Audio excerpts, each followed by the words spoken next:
எனக்கு வாழ்க்கையே வெறுத்து போச்சு சார் அப்படின்னு சொல்லிட்டு ஒருத்தர் வந்தார். வந்து கொஞ்ச நேரம் பேசினதுக்கு அப்புறம் அவர் அப்படி சொல்லியிருந்தா அதில் ஒரு அர்த்தம் இருந்திருக்கும். வர்றதுக்கு முன்னாடியே வாழ்க்கை வெறுத்து போச்சுன்னு சொல்லிட்டு வர்றார். என்ன சார் விஷயம்னு விசாரித்தோம். எங்கள் வீட்டில் தினம் 3 வேளையும் ஒரே மாதிரி சாப்பாடு சார், வித்தியாசமே கிடையாது. இப்படியே 3 மாசமாக சாப்பிட்டுக்கிட்டு இருக்கிறேன். அதை விட பட்டினி கிடந்து செத்துடலாம்னு தோணுது அப்படின்னார். ஒரு பெரியவர் சொன்ன தத்துவத்தை சொல்றதுக்கு ஆள் கிடைக்காம தவிச்சுக்கிட்டு இருந்தோம்.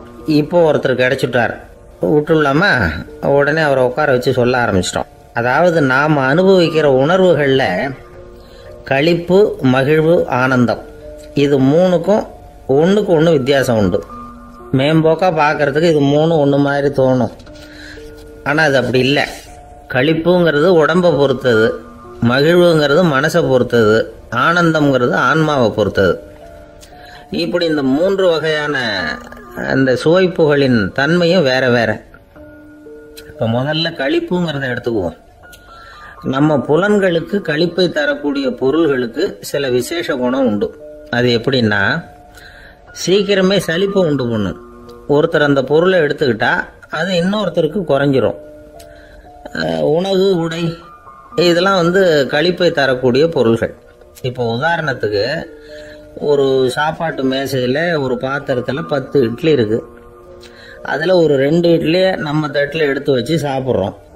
நாம் சாப்பிட்ட அந்த இட்லி நிச்சயமாக எதிரில் உட்காந்துருக்கிறவருக்கு இல்லை, அவருக்கு உபயோகப்படாது. நாம் சாப்பிட்ட அதே இட்லியை அவரும் சாப்பிட முடியாது, அவர் வேற தான் எடுத்து வச்சுக்கணும்.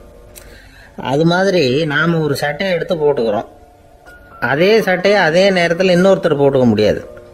புலன்களுக்கு களிப்பை தரக்கூடிய இது மாதிரி பொருள்கள்லாம் முதல் தடவை நமக்கு கொடுக்குற களிப்பை 2வது தடவையும் கொடுக்காது.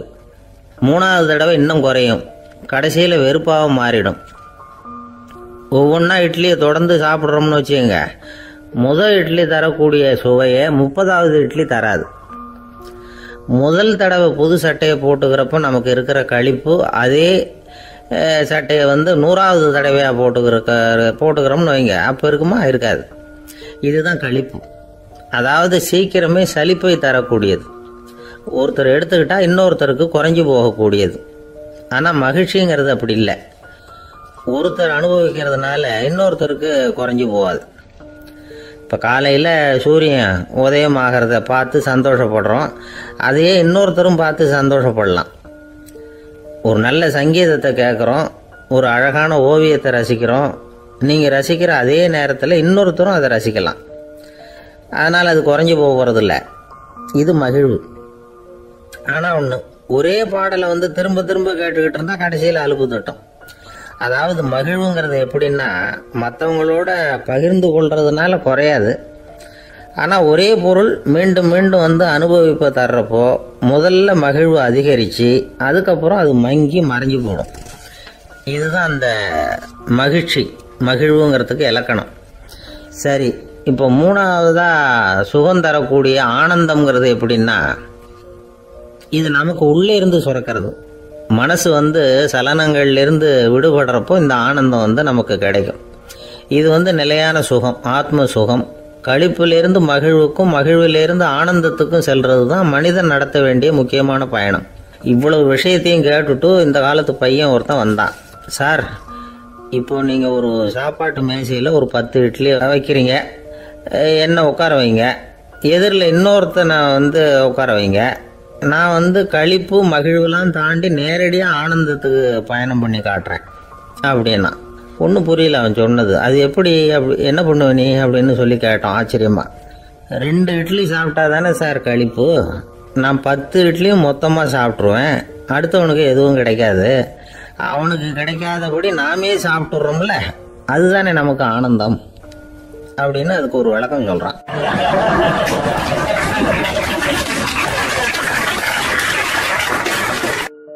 ஒருத்தர் ரொம்ப கவலையோடு உட்காந்துருந்தார். எதை பற்றி சார் கவலைப்படுறீங்கன்னு கேட்டோம். எதிர்காலத்தை பற்றி கவலைப்படுறேன்னார்.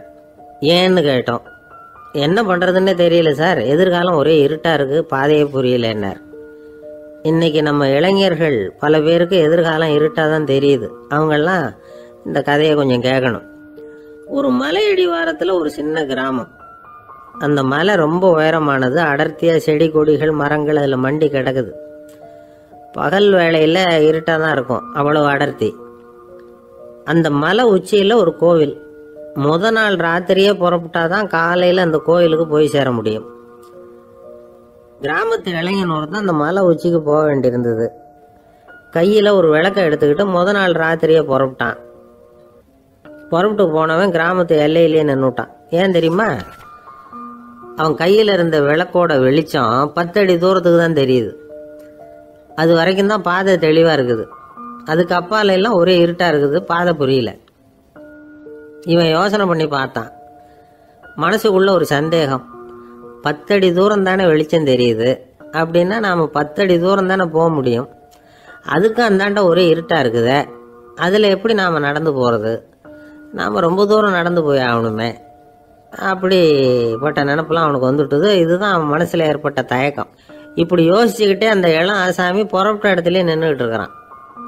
அந்த சமயத்துல ஒரு வயசான பெரியவர் அந்த பக்கமா வந்தார். அவர் கையில இதை விட சின்னதா ஒரு விளக்கு வச்சிருந்தார். அது எப்படின்னா அது ஒரு 5 அடி தூரத்துக்கு தான் வெளிச்சம் காட்டுது. அவ்வளவு சின்ன விளக்கு. அவரும் மலை உச்சிக்கு போறதுக்காக தான் வந்துகிட்டு இருக்கிறார். அவரை பார்த்து இவன் கேட்டான், என்ன பெரியவரே, இவ்வளவு சின்ன விளக்க வச்சுக்கிட்டு அவ்வளவு தூரத்துக்கு எப்படி மலையேற போறீங்க அப்படின்னு கேட்டான். நீ ஏன் இப்படி தாங்கிட்டே நிக்கிறேன்னு கேட்டார் பெரியவர். என்கிட்ட இருக்கிற விளக்கு 10 அடி தூரத்துக்கு தான் பாதையை காட்டுதுன்னா.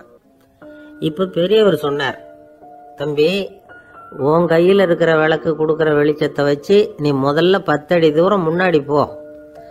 10வது அடியில போய் நின்றுகிட்டு பாரு. மறுபடியும் ஒரு 10 அடி தூரத்துக்கு பாதை தெரியும். இப்படி உன் கையில இருக்கிற விளக்கு தொடர்ந்து வெளிச்சம் காட்டிக்கிட்டே இருக்கும். நீ முன்னேற முன்னேற இந்த வெளிச்சமும் முன்னேறும். அதனால எத்தனை கிலோமீட்டர் தூரம் வேணும்னாலும் நீ இந்த 10 அடி தூரம் வெளிச்சத்தை வச்சுக்கிட்டே நீ போயிடலாம், புறப்படு அப்படின்னார். இப்பதான் அந்த பெரியவர் சொன்னது இளைஞனுக்கு பளிச்சுன்னு புரிஞ்சுதான். உடனே உற்சாகமா புறப்பட்டான், உச்சிக்கு போய் சேர்ந்தான். இந்த கதையிலிருந்து நாம புரிஞ்சுக்க வேண்டியது என்ன தெரியுமா? நீண்ட கால திட்டம் ஒன்று போடும் பொழுது நமக்கு முன்னாடி இருக்கிறத மறந்துட்டு மனசை போட்டு குழப்பிக்க கூடாது. உங்க கையில என்ன இருக்கோ அதுலயே உங்க எதிர்காலம் மறைஞ்சிருக்குது. கண் முன்னாடி தெரியறத வச்சு ஆரம்பிங்க, போக போக வழி தானா புலப்படும் அப்படிங்கிறார் ஒரு பெரியவர். பெரிய பயணங்களை எல்லாம் இப்படிதான் நடத்த வேண்டியிருக்கும். ஒவ்வொரு அடியா எடுத்து வச்சா ஓடி போய் சேர்ந்து விடலாம். மலைச்சு போய் நின்றுட்டா நின்றுகிட்டே இருக்க வேண்டியதுதான். நம்ம ஆள்லாம் ரொம்ப மோசமான இருக்கிறாங்க. ஒருத்தன் அப்படித்தான் நீண்ட தூர பிரயாணம் ஒன்று புறப்பட்டான். ரயில் போய்கிட்டே இருந்தது. கொஞ்ச தூரம் போச்சு, பாதி வழியில கையில வச்சிருந்த டிக்கெட்டை காத்துல விட்டுட்டான். ஐயோ, என் டிக்கெட்டு போயிட்டுதே அப்படின்னு கத்த ஆரம்பிச்சுட்டான். பக்கத்துல இருந்த பெரியவர் அவனை பார்த்து பரிதாபப்பட்டு, கவலைப்படாத தம்பி, போனா போகுது, வேற டிக்கெட் வாங்கிக்கலாம் அப்படின்னு ஆறுதல் சொன்னார். அதுக்கு அவன் சொல்றான், சார், நான் அதுக்காக அழல, அந்த டிக்கெட்டு கிடைச்சாதானே நான் எந்த ஊருக்கு போகணுங்கிறது எனக்கு தெரியும் அப்படிங்கிறான்.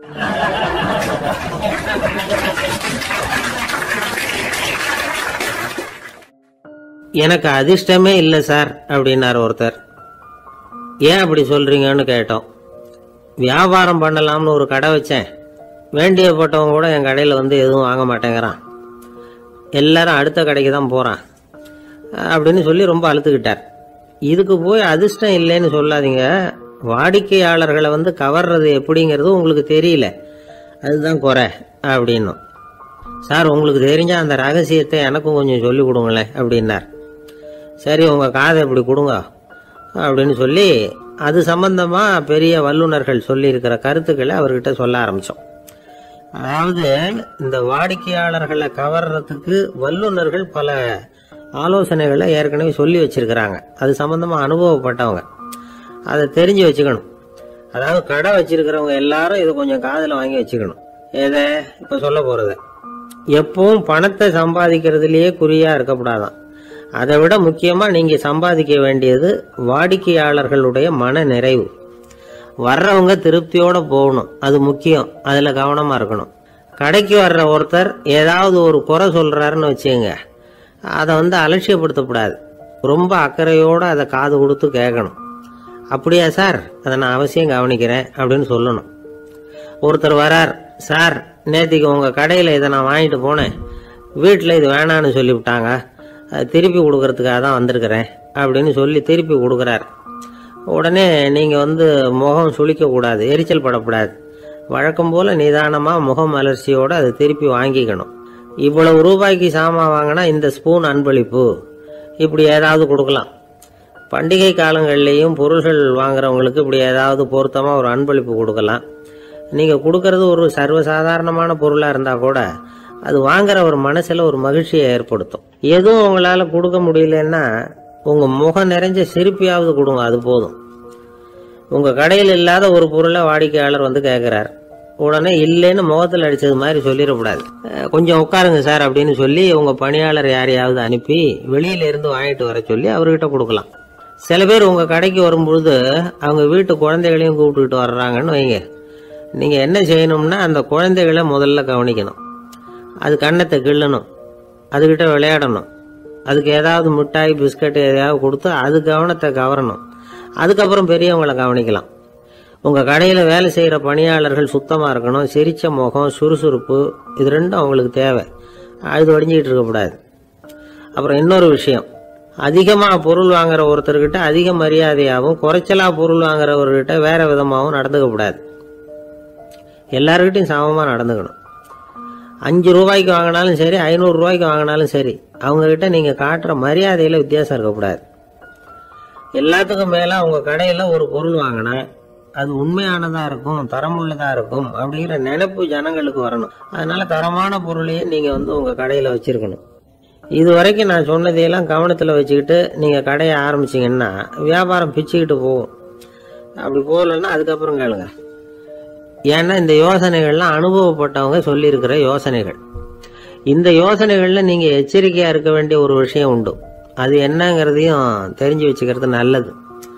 என்னுடைய நண்பர் ஒருத்தர் வந்தார். சார், உங்கள் யோசனையை கேட்டதுனால நான் ஒரு அறை வாங்கினது தான் மிச்சம்னார். என்ன ஆச்சுன்னு கேட்டேன். எங்கள் கடைக்கு ஒரு பெரிய அம்மா குழந்தைய தூக்கிட்டு வந்தாங்க சார். உங்கள் யோசனைப்படி அந்த குழந்தையோட கன்னத்தை கிள்ளணும்னு முயற்சி பண்ணினேன். திடீர்னு அந்த நேரம் பார்த்து அந்த குழந்தை தலையை குனிஞ்சிக்கிட்டுது. என் கை குழந்தையோட கன்னத்துக்கு பதிலாக அது தூக்கிட்டு வந்தவங்க கன்னத்தை கிள்ளி விட்டுது. அதுதான் அப்படி ஆயிட்டுது அப்படின்னார், கன்னத்தை தடவிக்கிட்டே.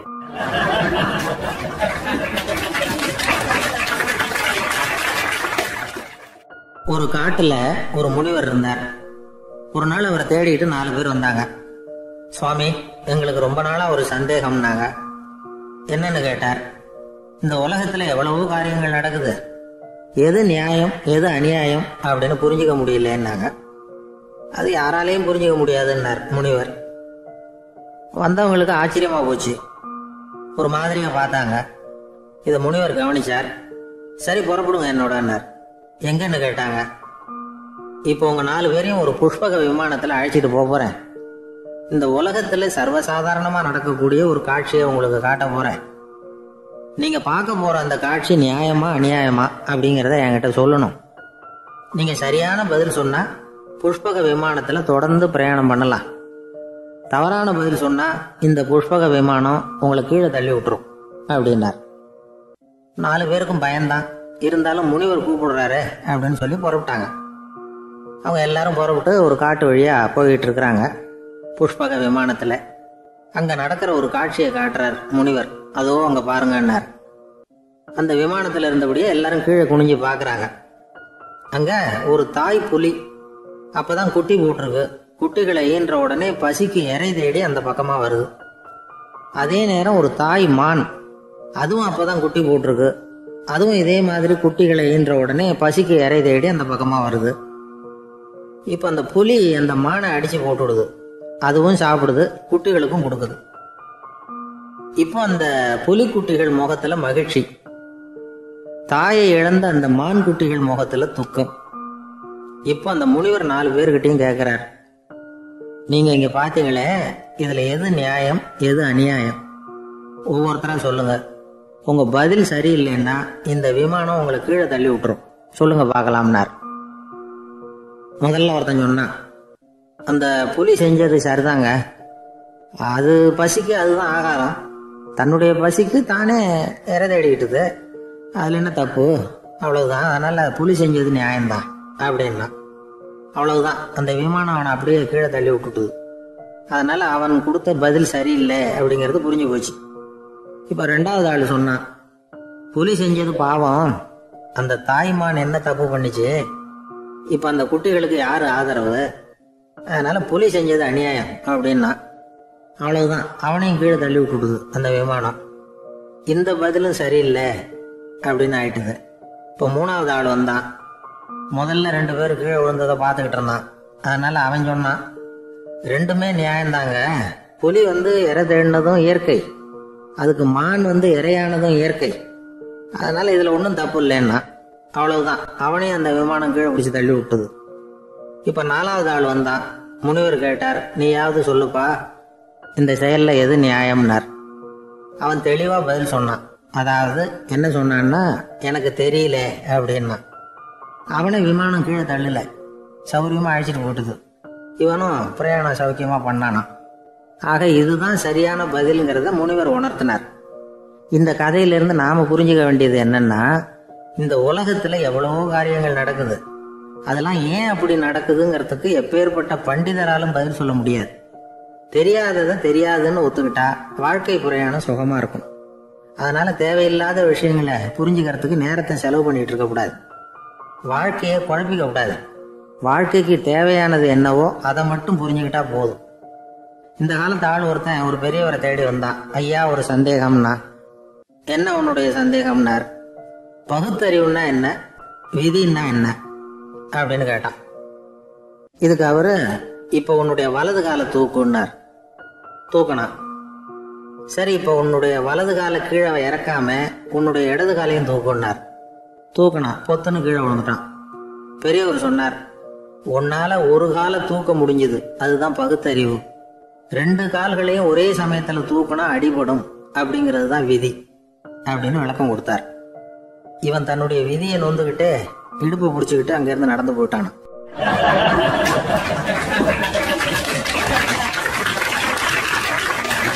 ஒருத்தர் ரொம்ப கவலையோட உட்காந்துருந்தார். எதை பத்தி சார் கவலைப்படுறீங்கன்னு கேட்டோம். எதிர்காலத்தை பத்தி கவலைப்படுறேன்னார். ஏன்னு கேட்டோம். என்ன பண்றதுன்னே தெரியல சார், எதிர்காலம் ஒரே இருட்டா இருக்கு, பாதையே புரியலன்னார். இன்னைக்கு நம்ம இளைஞர்கள் பல பேருக்கு எதிர்காலம் இருட்டா தான் தெரியுது. அவங்கெல்லாம் இந்த கதையை கொஞ்சம் கேட்கணும். ஒரு மலை அடிவாரத்தில் ஒரு சின்ன கிராமம். அந்த மலை ரொம்ப உயரமானது. அடர்த்தியா செடி கொடிகள் மரங்கள் அதில் மண்டி கிடக்குது. பகல் வேளையில் இருட்டாக தான் இருக்கும், அவ்வளோ அடர்த்தி. அந்த மலை உச்சியில் ஒரு கோவில். நாள் ராத்திரியே புறப்பட்டாதான் காலையில் அந்த கோயிலுக்கு போய் சேர முடியும். கிராமத்து இளைஞன் ஒருத்தன் அந்த மலை உச்சிக்கு போக வேண்டியிருந்தது. கையில் ஒரு விளக்கை எடுத்துக்கிட்டு நாள் ராத்திரியே புறப்பட்டான். புறப்பட்டு போனவன் கிராமத்து எல்லையிலேயே நின்றுட்டான். ஏன் தெரியுமா? அவன் கையில் இருந்த விளக்கோட வெளிச்சம் 10 அடி தூரத்துக்கு தான் தெரியுது. அது வரைக்கும் தான் பாதை தெளிவாக இருக்குது. அதுக்கு அப்பால எல்லாம் ஒரே இருட்டாக இருக்குது, பாதை புரியல. இவன் யோசனை பண்ணி பார்த்தான். மனசுக்குள்ள ஒரு சந்தேகம். 10 அடி தூரம் தானே வெளிச்சம் தெரியுது, அப்படின்னா நாம் 10 அடி தூரம் தானே போக முடியும். அதுக்கும் அந்தாண்ட ஒரே இருட்டாக இருக்குதே, அதில் எப்படி நாம் நடந்து போகிறது?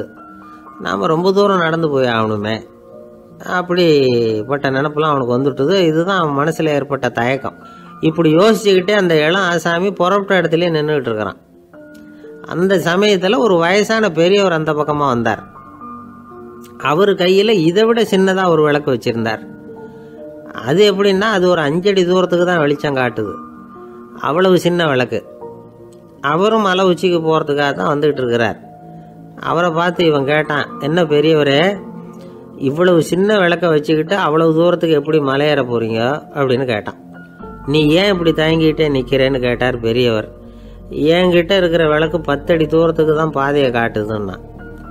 இப்போ பெரியவர் சொன்னார், தம்பி, உன் கையில் இருக்கிற விளக்கு கொடுக்குற வெளிச்சத்தை வச்சு நீ முதல்ல 10 அடி தூரம் முன்னாடி போ. 10வது அடியில் போய் நின்றுக்கிட்டு பாரு, மறுபடியும் ஒரு 10 அடி தூரத்துக்கு பாதை தெரியும். இப்படி உன் கையில் இருக்கிற விளக்கு தொடர்ந்து வெளிச்சம் காட்டிக்கிட்டே இருக்கும். நீ முன்னேற முன்னேற அந்த வெளிச்சமும் முன்னேறும். அதனால் எத்தனை கிலோமீட்டர் தூரம் வேணும்னாலும் நீ இந்த 10 அடி தூரம் வெளிச்சத்தை வச்சுக்கிட்டே நீ போயிடலாம், புறப்படு அப்படின்னார். இப்போ தான் அந்த பெரியவர் சொன்னது இளைஞனுக்கு பளிச்சுன்னு புரிஞ்சுதான். உடனே உற்சாகமாக புறப்பட்டான், உச்சிக்கு போய் சேர்ந்தான். இந்த கதையிலேருந்து நாம் புரிஞ்சிக்க வேண்டியது என்ன தெரியுமா? நீண்ட கால திட்டம் ஒன்று போடும் பொழுது நமக்கு முன்னாடி இருக்கிறத மறந்துட்டு மனசை போட்டு குழப்பிக்க கூடாது. உங்கள் கையில் என்ன இருக்கோ அதுலேயே உங்கள் எதிர்காலம் மறைஞ்சிருக்குது. கண் முன்னாடி தெரியறத வச்சு ஆரம்பிங்க, போக போக வழி தானாக புலப்படும் அப்படிங்கிறார் ஒரு பெரியவர். பெரிய பயணங்களையெல்லாம் இப்படி தான் நடத்த வேண்டியிருக்கும். ஒவ்வொரு அடியாக எடுத்து வச்சா ஓடி போய் சேர்ந்து விடலாம். மலைச்சி போய் நின்றுட்டா நின்றுக்கிட்டே இருக்க வேண்டியது தான். நம்ம ஆள்லாம் ரொம்ப மோசமாக இருக்கிறாங்க. ஒருத்தன் அப்படி தான் நீண்ட தூர பிரயாணம் ஒன்று புறப்பட்டான். ரயில் போய்கிட்டே இருந்தது. கொஞ்சம் தூரம் போச்சு, பாதி வழியில் கையில் வச்சுருந்த டிக்கெட்டை காற்றுல விட்டுட்டான். ஐயோ என் டிக்கெட்டு போயிட்டுதே அப்படின்னு கத்த ஆரம்பிச்சிட்டான். பக்கத்தில் இருந்த பெரியவர் அவனை பார்த்து பரிதாபப்பட்டு, கவலைப்படாத தம்பி, போனால் போகுது, வேறு டிக்கெட் வாங்கிக்கலாம் அப்படின்னு ஆறுதல் சொன்னார். அதுக்கு அவன் சொல்கிறான், சார் நான் அதுக்காக அழலை, அந்த டிக்கெட்டு கிடைச்சா தானே நான் எந்த ஊருக்கு போகணுங்கிறது எனக்கு தெரியும் அப்படிங்கிறான்.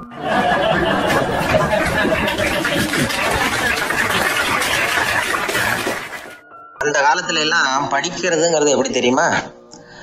குருகுல வாசம் செஞ்சு படிக்கணும். ஆசிரியருங்கிறவர் ஆசிரமத்தில் இருப்பார். அங்கே போய் அவருக்கு தொண்டுகள் செய்யணும். துணிகள்லாம் துவைச்சி போடணும். தூங்கும்போது காலை பிடிச்சி விடணும். புழுக்கமாக இருந்தால் விசிறி மட்டை எடுத்து விசிறணும். அப்படியே அப்பப்போ அவர் சொல்லிக் கொடுக்குற பாடத்தையும் கற்றுக்கணும். அவர் சொல்லிக் கொடுக்குற பாடங்களை ஓலைச்சுவடிகளில் எழுதிக்கணும். இதுதான் குருகுல வாசம்ங்கிறது. இப்போ மாதிரிலாம் கிடையாது. ஆக குருகுல வாசம்ங்கிறது மனசையும் பண்படுத்தும், அறிவையும் பண்படுத்தும். அப்படி ஒரு பயிற்சி அது. அந்த காலத்தில் பஞ்சபாண்டவர்கள் ஒரு குருகுலத்தில் படிக்க போனாங்களாம். ஏற்கனவே அங்கே ஒரு 15 பேர் இருந்திருக்கிறாங்க. இவங்களையும் சேர்த்து மொத்தம் 20 பேர். எல்லாரும் ரொம்ப ஆர்வத்தோடு அங்கே தங்கி படிச்சுக்கிட்டு இருக்கிறாங்க. 2 வருஷம் ஓடி போச்சு. எல்லாரும் ஊருக்கு திரும்ப வேண்டிய நேரம். ஆசிரியர் ஒவ்வொருத்தராக கூப்பிட்டார். இது வரைக்கும் என்ன கற்றுக்கிட்ட அப்படின்னு கேட்டார். அவங்க தாங்கள் எழுதி வச்சுருந்ததை சொன்னாங்க, கற்றுக்கிட்டதை சொன்னாங்க. அங்கே படிக்க வந்தவங்க எல்லாருமே புத்திசாலிகள். அது மட்டும் இல்லை, பல பேர் அரச குடும்பத்தை சேர்ந்தவங்க, இளவரசர்களாக வேற இருக்கிறவங்க. அதனால் அவங்கக்கிட்ட அபாரமான கல்வி அறிவை எதிர்பார்த்தார். ஒருத்தன் வந்தான், தான் எழுதி வச்சிருந்த சரித்திர பாடம் பூராவையும் படித்து காட்டினான். இன்னொருத்தன் வந்தான், தான் எழுதி வச்சிருந்த பூகோள பாடம் பூராவையும் படித்து காட்டினான். இப்படி ஒவ்வொருத்தராக வந்து அவங்க படித்தது என்னங்கிறத படித்து காட்டிவிட்டு போனாங்க. கடைசியாக தர்மர் வந்தார். பேசாமல் நிற்கிறார். தன் கையில் இருந்த ஓலைச்சுவடி கேட்ட அவர் பிரிக்கவே இல்லை. ஆசிரியர் இவர்கிட்ட தான் அதிகமாக எதிர்பார்த்தார். ஆனால் இவரும் பேசாமல் நின்றுட்டு இருக்கிறார். நீ என்ன கற்றுக்கிட்ட சொல்லு, ஓலைச்சுவடியை பிரித்து படினார் அந்த முனிவர். தர்மர் அசையவே இல்லை. மெதுவாக சொன்னார், ஐயா நான் கற்றுக்கிட்டது ஒன்று தான், அதுதான் வாழ்க்கையில் எனக்கு ரொம்ப முக்கியமான பாடமாக அமையும் அப்படின்னார். என்னது, என்கிட்ட 2 வருஷ காலமாக படித்து விட்டு கடைசியில் கற்றுக்கிட்டது ஒன்று தானா அப்படின்னார் முனிவர். அவருக்கு ஒன்றும் புரியல. மற்ற மாணவர்களை விட இவர் பண்புகளில் உயர்ந்தவர், அறிவில் சிறந்தவர், வயசில் முதிர்ந்தவர். இவரே இப்படி சொன்னால் மற்றவங்க நிலைமை என்னத்துக்கு ஆறுது?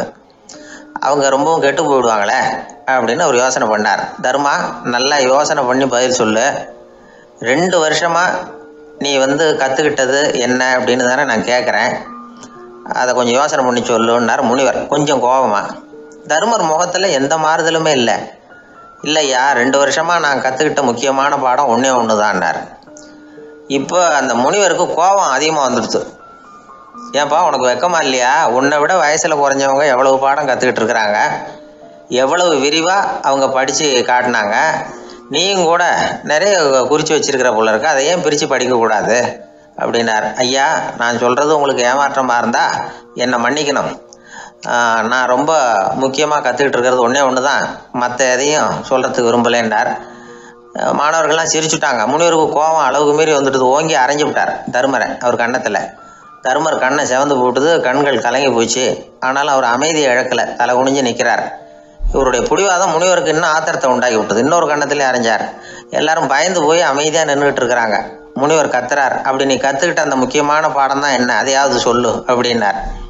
ஐயா அதை மட்டும் ஒரு ஓலைச்சுவடியில் தனியாக குறித்து வச்சுருக்கிறேன், இந்தாங்க இதை நீங்களே படித்து பாருங்கன்னார்.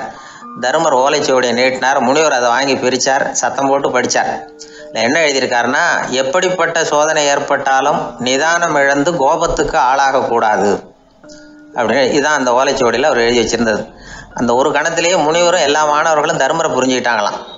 அவர் கற்றுக்கிட்டது ஏட்டு சுரக்காய் இல்லை, வாழ்க்கையில் பயன்படக்கூடிய முக்கியமான அனுபவ பாடம். முனிவர் கண்களில் கண்ணீர். தர்மரை அன்போடு கட்டி தழுவிக்கிட்டார். அப்புறம் சொன்னார், தர்மா, என்னை மன்னிச்சிடும், நீ மாணவன் இல்லை, ஆசிரியன்.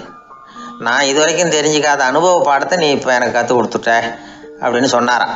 அதனால் நிதானம் தவறக்கூடாதுங்கிறது ரொம்ப முக்கியமான ஒரு செய்தி. ஒரு ஆசிரியர் மாணவனை ஒரு கன்னத்தில் ஓங்கி அரைஞ்சிட்டார். இவன் நிதானம் தவறல, அமைதியாக நின்றுக்கிட்டு இருந்தான். அவர் ஒரு தடவை அரைஞ்சதும் எப்படி உன்னால் நிதானம் தவறாமல் இருக்க முடிஞ்சுது அப்படின்னு கேட்டாங்க நண்பர்கள். அவன் சொன்னான், நான் நிதானம் தவறி இருந்தா எங்கள் வாத்தியார் இன்னொரு கன்னத்துலேயும் அரைஞ்சிருப்பார், அது அதை விட பலமாக இருக்கும், அதனால தான் நான் அப்படி இருந்தேன் அப்படின்னு நானா. ஆக நாம் தெரிந்து கொள்ள வேண்டியது வாழ்க்கையில் நிதானம் தவறாமல் இருக்க வேண்டும். அதுதான் வெற்றியின் ரகசியம்.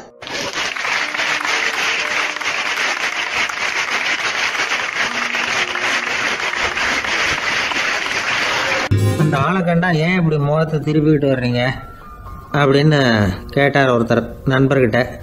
எலெக்ஷனில் அவன் எதிர்த்து நின்னவன் சார், என்ன அவங்ககிட்ட நமக்கு என்ன பேச்சுவார்த்தை அப்படின்னாரான் ரொம்ப கோபமாக இவர். சரி, அந்த ஆள் யாருன்னு கேட்டேன். என் கூட பிறந்த தம்பி தான் சார் அப்படின்னார் அந்த கோபம் குறையாமல். அதாவது நம்ம ஊர் நிலவரம் இப்படி, அதாவது அண்ணனும் தம்பியும் எதிர்த்து நிற்பாங்க தேர்தலில், ஒருத்தர் கண்டா பேசிக்கிறது இல்லை. ஆனால் இங்கிலாந்தில் எப்படி தெரியுமா, அங்கே ஒரே மேடையில் போட்டி போடுற 2 வேட்பாளர்களும் பேசுவாங்களாம், பட்டிமன்றம் மாதிரி. ஒருத்தர் முதல்ல எழுந்திருப்பார், நான் இந்த தேர்தலில் வெற்றி பெற்றால் என்னென்ன செய்வேன் அப்படின்னு சொல்லிவிட்டு உட்காருவார். அதுக்கப்புறம் அடுத்தவர் எழுந்திருப்பார், அவர் சொல்லுவார், நான் வெற்றி பெற்றால் இந்த மக்களுக்கு என்னென்ன செய்வேன், இந்த நாட்டுக்கு என்னென்ன செய்வேன் அப்படிங்கிறத சொல்லிவிட்டு உட்காருவார். 2 பேரும் ஒரே மேடையில் பேசுவாங்க. மக்கள் 2 பேர் பேச்சையும் கேட்டுக்கிட்டு ஒரு முடிவுக்கு வருவாங்க. இதுதான் அங்கே உள்ள பழக்கம். இங்கே அப்படி இல்லை. இங்கே ஒருத்தர் பார்த்தாவே முகத்தை திருப்பிக்கிறது. ஒரு தடவை இது மாதிரி ஒரு கூட்டம் நடந்துக்கிட்டு இருக்கு அங்கே வெளிநாட்டில் தான். நேரத்துக்கு சரியாக ஒரு வேட்பாளர் வந்து சேரலை. இது இங்கிலாந்தில் நடந்த நிகழ்ச்சி. அப்புறம் என்னாச்சுன்னா, ஒருத்தர் வந்துட்டார், இன்னொருத்தர் வந்து சேரலை. அப்புறம் உடனே அந்த ஒருத்தர் வந்தவர் பேச ஆரம்பிச்சிட்டார். அதாவது அந்த இன்னொருத்தர் சார்பாகவே பேசிட்டாராம். அதாவது அவர் வரல, நான் அவர் சார்பாக நான் பேசிடுறேன். அதாவது அவர் ஜெயிச்சுட்டா அவர் என்னென்ன செய்வார் இந்த நாட்டுக்கு அப்படின்னு சொல்லி அவர் பக்கத்தில் உள்ள நியாயத்தை எடுத்து இவரே சொல்லிட்டாராம். இப்படிலாம் அங்கே நடந்து தான். இது எப்பேற்பட்ட தேர்தல் பண்பாடு பாருங்கள். அதனால் இன்னொரு விஷயம், இப்போ இங்கிலாந்துலாம் ஓட்டு கேட்குறப்ப வெற்றியா தோல்வியாங்கிறத ஓரளவுக்கு யூகிச்சு விடலாமா. இப்போ ஒரு வேட்பாளர் ஒரு வீட்டுக்கு முன்னாடி போய் நின்று எனக்கு ஓட்டு போடுவோன்னு கேட்குறாருன்னு வச்சுங்களேன், அதுக்கு என்ன பார்த்து செய்கிறோம், போயிட்டு வாங்க அப்படின்னு சில வீடுகளில் வாசலில் நின்று சொல்லி அனுப்பிச்சிடுவாங்களாம். வேறு சில வீடுகளில் எப்படின்னா, வேட்பாளரை வீட்டுக்குள்ளே கூப்பிட்டு காபி சாப்பிட சொல்லி உபசரித்து அதுக்கப்புறம் அனுப்பி வைக்கிறது வழக்கமாக. இதில் எந்த வீட்டு ஓட்டு நிச்சயம் தெரியுமா? வாசலில் நின்று வழி அனுப்பி வச்சுட்றாங்க பாருங்கள், அவங்க ஓட்டு நிச்சயம். உள்ளே கூப்பிட்டு காப்பி கொடுத்து அனுப்புகிறாங்க பாருங்கள், அவங்க ஓட்டு நிச்சயம் இல்லையா. சரி, அப்புறம் ஏன் அந்த உபசரிப்பு அப்படின்னு கேட்டால் அதுக்கு ஒரு காரணத்தை சொல்கிறாங்க. அதாவது அது ஒரு அனுதாபத்தை தெரிவிக்கிற முறையா. ஐயோ பாவம், நாம் இவருக்கு ஓட்டு தான் போட போகிறதில்ல, இதையாவது செய்வோம், காப்பியாவது சாப்பிட்டு போகட்டும் அப்படிங்கிற எண்ணமா. இப்படி அந்த ஒரு பழக்கம். ஆக அந்த ஊரில் நிறைய காப்பி சாப்பிட்ணும்னு ஒருத்தர் ஆசைப்பட்டால் தேர்தலில் தோற்று போகிறதுக்கு தயாராக இருக்கணும். ஒரு சமயம் ஒரு ஊரில் தேர்தல் நடந்துதான். ஒரு தொகுதியில் நின்று தோற்று போன ஒருத்தர் கையில் ஒரு துப்பாக்கியோட ஊருக்குள்ளே சுற்றிக்கிட்டு இருந்தாராம். ஒரு போலீஸ்காரர் அவரை பார்த்துட்டு சந்தேகப்பட்டிருக்கார். அதனால் அவரை தடுத்து நிறுத்தி, என்ன இது துப்பாக்கியோட சுற்றுறீங்களேன்னு விசாரிச்சிருக்கார். இதுக்கு அவர் சொன்னாராம், சார், இந்த தொகுதியில் மொத்தம் 1,00,000 வாக்காளர்கள், அதில் எனக்கு 10,000 பேர் மட்டும்தான் எனக்கு ஓட்டு போட்டிருக்கிறாங்க. அப்படின்னா எனக்கு வேண்டாதவங்க இந்த தொகுதியில் 90,000 பேர் இருக்கிறாங்கன்னு அர்த்தம். இப்படி ஒரு சூழ்நிலையில் நான் என்னுடைய பாதுகாப்புக்கு ஆயுதம் இல்லாமல் நடமாடலாமா அப்படின்னு கேட்டாராம். எவ்வளவு எச்சரிக்கை பாருங்கள். நம்ம ஊரில் சில பேர் ஓட்டு கேட்குற விதமே தனி. ஒருத்தர் ரொம்ப சாமர்த்தியமாக ஓட்டு கேட்பாராம். அவர் எப்படின்னா, ஒரு வீட்டுக்கு போகிறாருன்னு வச்சுங்களேன், அந்த நேரம் அந்த வீட்டுக்காரரு என்ன செஞ்சுக்கிட்டு இருக்கிறாரோ அதே வேலையை இவரும் கொஞ்ச நேரம் செய்வாராம், அவருக்கு ஒத்தாசையா. அதுக்கப்புறம் மெதுவாக பேச்சு கொடுப்பார், ஓட்டு கேட்பார், இது மாதிரி எலெக்ஷனில் நிற்கிறேன் கவனிக்கணும்னு. அது மாதிரி ஒரு தடவை அவர் போனப்போ அங்கே அவர் என்ன பண்ணிகிட்டு இருக்காரு, வீட்டுக்கு பின்னாடி மாட்டு கொட்டையில் பால் கறந்துக்கிட்டு இருக்கார் ஒரு பசுமாட்டுக்கிட்ட. அந்த வீட்டில் இவர் ஓட்டு கேட்க போனவர் இவர் ஓடி போய் இன்னொரு சொம்பை எடுத்துக்கிட்டு அதே மாட்டுக்கு இன்னொரு பக்கம் போய் உட்காந்துக்கிட்டு இவரும் பால் கறக்க ஆரம்பிச்சிட்டார். எதிராக உட்காந்துட்டு இருக்காரு இவர் இந்த பக்கம் உட்காந்துருக்கார். கீழே கொஞ்சம் குனிஞ்சு பார்த்தா ஒருத்தர் முகத்தை ஒருத்தர் பார்க்கலாம். கொஞ்ச நேரம் ஆனதுக்கப்புறம் இவர் மெதுவாக அவர்கிட்ட பேச்சு கொடுத்தாராம். இது மாதிரி நான் எலெக்ஷனில் நிற்கிறேன், நீங்கள் ஓட்டு போடணும், அதுக்காக தான் வந்தேன்னாராம். அது முடியாதுங்களேன்னாராம் அவர். ஏன்னு கேட்டிருக்கார். நான் இந்த வீட்டுக்காரன் இல்லை, நானும் உன்ன மாதிரி ஓட்டு கேட்க வந்தவன் தான் அப்படின்னாராம் அவர்.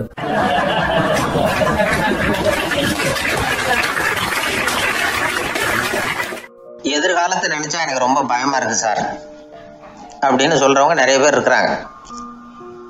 அதாவது பயப்படாத மனிதர்கள்னு யாருமே கிடையாது.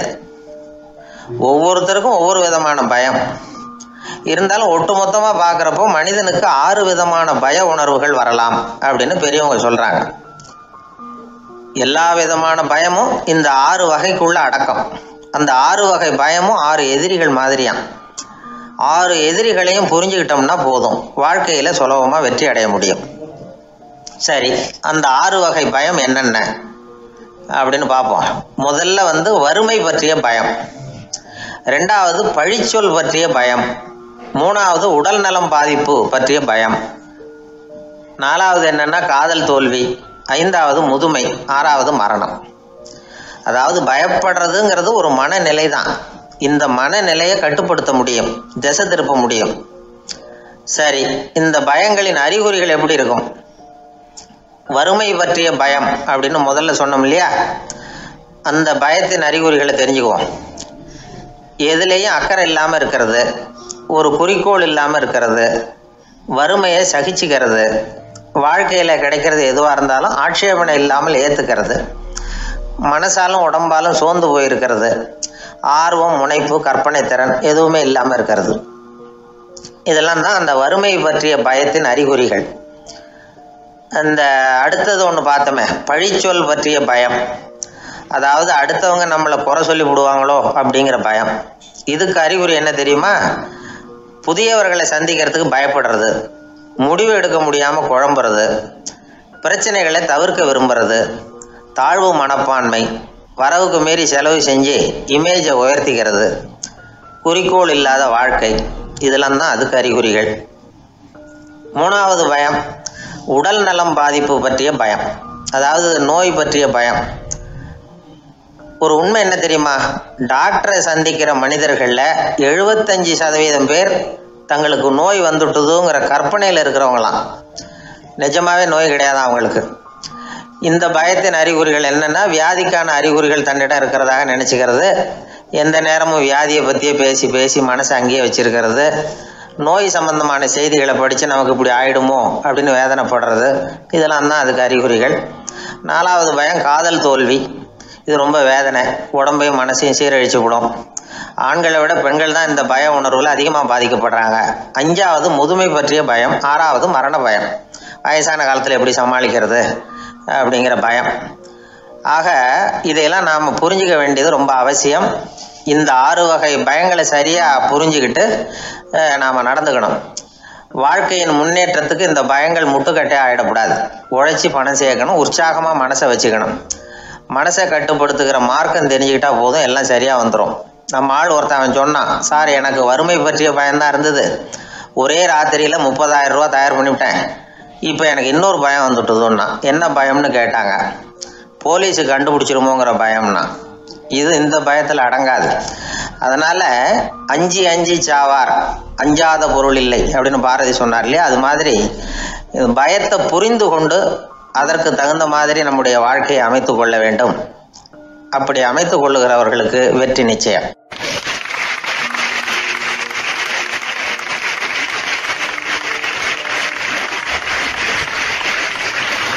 ஆயிரத்தி 1816 செப்டம்பர் மாதம் 11 பிரான்ஸ் தேசத்தில் உள்ள ஒரு மருத்துவமனை.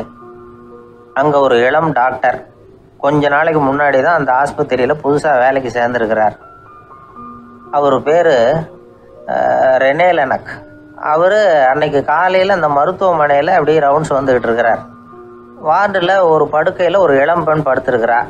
அந்த பொண்ணுக்கு இருதய நோயாக இருக்கலாம்ங்கிறது மற்ற டாக்டர்கள் சந்தேகம். அந்த காலத்துல எல்லாம் ஒருத்தருடைய இருதய துடிப்பை தெரிஞ்சுக்கணும்னா நோயாளியின் மார்பில் டாக்டர் காதை வச்சு பார்த்து தான் தெரிஞ்சுக்கிறது வழக்கம். ஆனால் இந்த பெண்ணும் இளம் பெண், அந்த டாக்டரும் புதுசாக சேர்ந்துருக்கிறவர். அதனால் பரிசோதனை பண்ண தயங்கினார். கொஞ்ச நேரம் யோசனை பண்ணார். திடீர்னு ஒரு ஞாபகம் வந்தது அவருக்கு. அதாவது அன்னைக்கு விடியற் காலையில் தோட்டத்தில் அப்படி வாக்கிங் போயிட்டு இருந்தப்போ சின்ன பசங்கள்லாம் ஒரு மரக்கட்டையை வச்சு விளையாடிக்கிட்டு இருந்தாங்களாம். அதை இவர் பார்த்துருக்கிறார். அது என்ன விளையாட்டுனா, ஒரு நீளமான மரப்பலகை, அதில் ஒரு முனையில் ஒரு பையன் தன்னுடைய காதை வச்சுக்கிட்டு இருக்கிறான், மறுமுனையில் இன்னொரு பையன் அந்த மரப்பலகையை ஒரு ஆணியால் கீறிக்கிட்டு இருக்கிறான். ஒரு முனையில் ஆணியால் கீறும் பொழுது மறுமுனையில் காதை வச்சிருக்கிற பையனுக்கு அந்த சத்தம் துல்லியமாக கேட்குது. அந்த டாக்டருக்கு காலையில் பார்த்த இந்த விளையாட்டு ஞாபகத்துக்கு வந்துட்டுது. உடனே என்ன பண்ணார் தெரியுமா? ஒரு நீளமான காகிதத்தை எடுத்தார், அதை அப்படியே உருளை மாதிரி உருட்டினார். ஒரு முனையை அந்த நோயாளியின் மார்பில் இடது பக்கம் வச்சார், இன்னொரு முனையில் தன்னுடைய காதை வச்சார். என்ன ஆச்சரியம்! நோயாளியின் மார்பில் நேரடியாக காதை வச்சு கேட்குறத விட துல்லியமாக கேட்டது இதய துடிப்பு. இதய துடிப்பு மட்டும் இல்லை, மூச்சு இழுத்து விடுறது, திரவ பொருள்களின் அசைவு, எல்லா சத்தமும் தெளிவாக கேட்குது. கிரேக்க மொழியில் ஸ்டெத்தாஸ் அப்படின்னா மார்பு, ஸ்கோப்பின் அப்படின்னா பார்ப்பதுன்னு அர்த்தம். அதனால் டாக்டர் ரெனே லெனக் தான் கண்டுபிடிச்ச கருவிக்கு ஸ்டெத்தஸ்கோப் அப்படின்னு பேர் வச்சார். அவரே முதல் மாடலையும் செஞ்சார். அளவு ரொம்ப பெருசாக இருந்தது, சுலபமாக எடுத்துகிட்டு போகிறது கஷ்டம், அது அவ்வளோ கஷ்டமாக இருந்தது அது. அதனால் அவரே அதை அப்புறம் 2 பிரிவாக தயார் பண்ணார். இது 2 துண்டையும் டாக்டர் தன்னோட கோட்டு பாக்கெட்டில் வச்சுக்கலாம், தேவைப்படுறப்ப எடுத்து ஒன்றா சேர்த்துக்கலாம். இப்படி தான் அவர் ஆரம்பத்தில் பண்ணார். தன்னுடைய இந்த கண்டுபிடிப்பை பற்றி அவர் ஒரு புத்தகம் எழுதினார். நிறைய விற்றுது, புகழும் பணமும் சேர்ந்தது. பணமும் புகழும் சேர்ந்தது மாதிரி அவருக்கு ஒரு நோயும் சேர்ந்தது. அது என்ன நோயின்னு கண்டுபிடிக்கிறதுக்கும் அவர் கண்டுபிடிச்ச கருவி தான் உபயோகப்பட்டு தான். அவரே அதை கண்டுபிடிச்சார். அவருக்கு வந்திருந்தது காச நோய். 1826ஆம் வருஷம் ஆகஸ்ட் மாதம் 13ஆம் தேதி உலகத்தின் முதல் ஸ்டெதஸ்கோப்பை கண்டுபிடிச்ச டாக்டர் ரெனே லெனக் காலமானார். அவர் சாகிறதுக்கு முன்னாடி மரத்தால் செஞ்சு வச்சுருந்த ஸ்டெதஸ்கோப்பை தனக்கு வேண்டியப்பட்ட ஒரு டாக்டர்கிட்ட கொடுத்து, என்னுடைய சொத்துக்கள்லேயே ரொம்ப வசந்தது அப்படின்னு சொன்னாராம். அதுக்கப்புறம் 3 வெள்ளைக்காரங்க சேர்ந்து இந்த கருவியில் சில மாற்றங்களை பண்ணாங்க. ஆனால் 1829 லண்டனில் டாக்டர் நிக்கோலஸுங்கிறவர் ஒரு காதால் இதய துடிப்பை கேட்குறத விட டாக்டர் 2 காதாலையும் கேட்குறது தான் சரியாக இருக்கும் அப்படின்னு ஒரு கருத்தை வெளியிட்டார். அதுக்கப்புறம் ரொம்ப காலம் கழித்து 1852 ஜார்ஜ் காமான் அப்படிங்கிறவர் ரப்பர் டியூப்களை உபயோகப்படுத்தி 2 காதாலையும் கேட்குற மாதிரி ஒரு புதிய வடிவத்தை அதுக்கு கொடுத்தார். அதுக்கு பிறகு அது படிப்படியாக எவ்வளவோ மாற்றங்கள் இருந்தாலும் ஆரம்பத்தில் டாக்டர் ரெனே லெனக் உருவாக்கின அடிப்படை மாடலை யாரும் மாற்றி அமைக்கலைங்கிறது தான் முக்கியமான விஷயம். நமக்கு தெரிஞ்ச ஒரு ஆஸ்பத்திரி, அதில் ஒரு நோயாளி, காலை நேரத்தில் நர்ஸு அந்த பக்கமாக போயிட்டு இருந்தாங்க. அதை பார்த்துட்டு ஒரு நர்ஸுன்னு கத்துறார். நர்ஸு அவசரமாக ஓடி வந்து என்ன விஷயம்னு கேட்டாங்க. சிஸ்டர், இங்கே பாருங்கள், உங்கள் டாக்டரை என் நெஞ்சில் ஒரு காதை வச்சு கேட்டுக்கிட்டு இருக்கிறார் அப்படின்னார் நோயாளி. சிஸ்டர் பதட்டப்படாமல், அதனால் என்ன, இந்த டாக்டர் பழமையான விஷயங்களில் ரொம்ப நம்பிக்கை உள்ளவர், அதனால் ஸ்டெதாஸ்கோப்பை உபயோகப்படுத்தாமல் காதை வச்சு கேட்குறார், அது ஒன்றும் தப்பு இல்லை அப்படின்னாங்களாம். ஐயோ, அதுக்காக இல்லை சிஸ்டர், இவர் என் நெஞ்சு மேலே தலையை வச்சது நேற்று ராத்திரி 9 மணி, இப்போ விடிஞ்சு போச்சு, இன்னமும் தலையை எடுக்கவே இல்லை, அதுக்காக தான் சந்தேகப்பட்டு உங்களை கூப்பிட்றேன் அப்படின்னாராம்.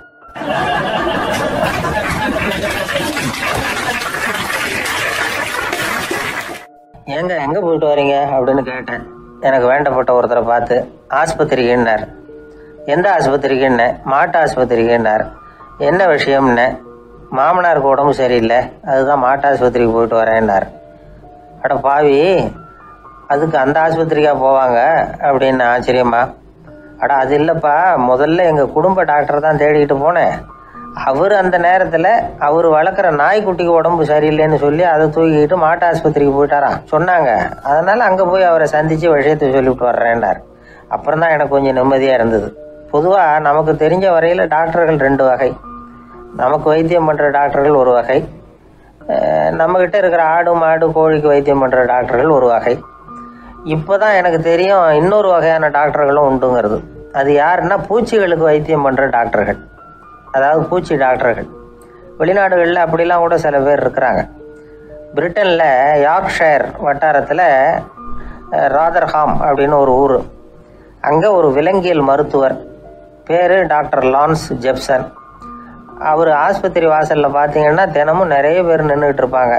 கையில் கண்ணாடி குடுவை, தகர டப்பா இப்படி ஏதாவது இருக்கும். அதுக்குள்ளே ஏதாவது பூச்சிகள் இருக்கும். அதுக்கு வைத்தியம் பண்ணுறதுக்காக வந்தவங்க தான் அவங்க எல்லாம். சிலந்தி பூச்சி, பல்லி, தேள், பாம்பு அப்படி ஏதாவது இருக்கும். பொழுதுபோக்காக சில பேர் நாய், பூனை, கிளி, மைனா, புறா இப்படி ஏதாவது வளர்க்குறாங்கல்ல. அது மாதிரி இப்போல்லாம் தேள், பல்லி, பாம்பு, பூச்சி இதையெல்லாம் வளர்க்க ஆரம்பிச்சிட்டாங்களாம். இது ஒரு புது ஃபேஷன். இப்போ கூண்டுக்குள்ளே டப்பாக்குள்ளே போட்டு வளர்க்குறது, அதுக்கு ஏதாவது நோய் வந்துட்டுதுன்னா வைத்தியம் பண்ணுறதுக்கு டாக்டர்கிட்ட வந்துட வேண்டியது, இப்படி இந்த பழக்கம்லாம் நிறையா வந்துட்டுது. ரத்தம் உறிஞ்சிற அட்டைகள் கூட இவங்ககிட்ட வைத்தியத்துக்கு வருதான். சிலந்திகளில் செங்கால் சிலந்தின்னு ஒரு வகை. மத்திய அமெரிக்க காடுகளில் இது அதிகம். சிலந்திகள்லேயே ரொம்ப விலை உசந்தது இந்த ரகம்தான். கால்களில் சிவப்பு கோடுகள் இருக்கும். இந்த இனம் இப்போ குறைஞ்சிக்கிட்டே வர்றதுனால சர்வதேச விதிகளின்படி இவற்றின் ஏற்றுமதி இறக்குமதிக்கு தடை விதிக்கப்பட்டிருக்குது.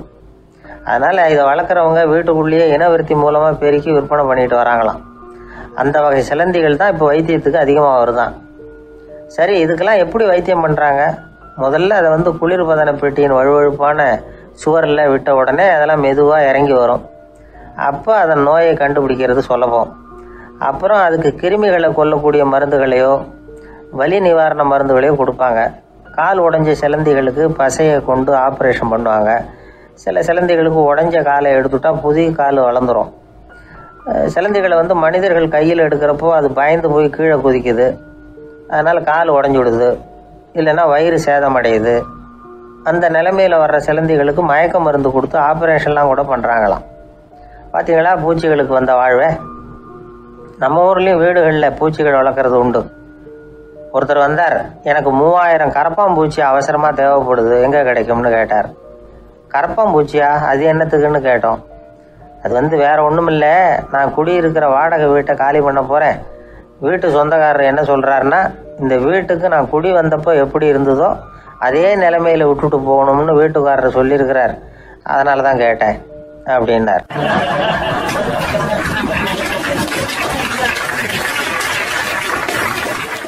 உலகத்தில் எதுக்கும் ஆராய்ச்சி கூடங்கள் இருக்குதுல்ல, அது மாதிரி தூக்கத்தை பற்றி ஆராய்ச்சி பண்ணுறதுக்கு ஒரு ஆராய்ச்சி கூடம் இருக்குது.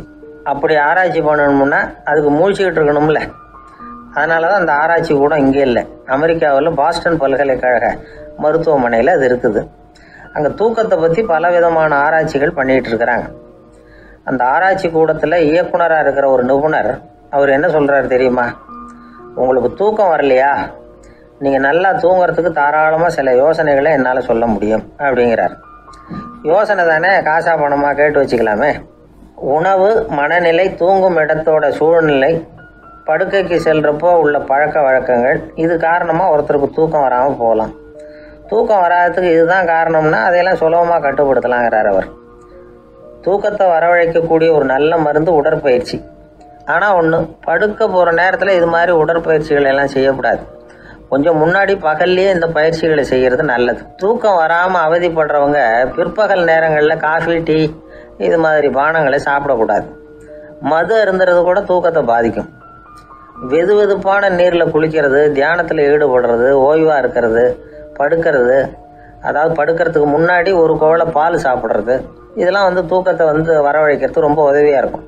இன்னொரு விஷயம் என்னென்னா, தூங்கி ஆகணுமேங்கிற கவலை வேண்டியதில்லை. அப்படி நினச்சி கவலைப்படுறதை விட்டுடணும். தூக்கம் வரலையா, உடனே படுக்கையை விட்டு எழுந்திரிக்க வேண்டியது. வெளியில் வாங்க, வேறு ஏதாவது வேலையில் ஈடுபடுங்க, கொஞ்சம் நேரம் உலாவுங்க, அல்லது ஏதாவது ஒரு புத்தகத்தை எடுத்து படிங்க. களைப்பு ஏற்பட்டால் மறுபடியும் படுக்கைக்கு போங்க, தூக்கம் தானாக வந்துடும். ஒரு விஷயத்தை மட்டும் நல்லா ஞாபகத்தில் வச்சுக்கணும். படுக்கைக்கு போகிறப்போ உங்கள் மற்ற எல்லா பிரச்சனைகளையும் மறந்துடணும். அது எப்படி சார் முடியும்? அந்த நேரம் தானே எல்லா பிரச்சனையும் வரிசையாக ஞாபகத்துக்கு வருது அப்படின்னு நாம் நினைக்கலாம்.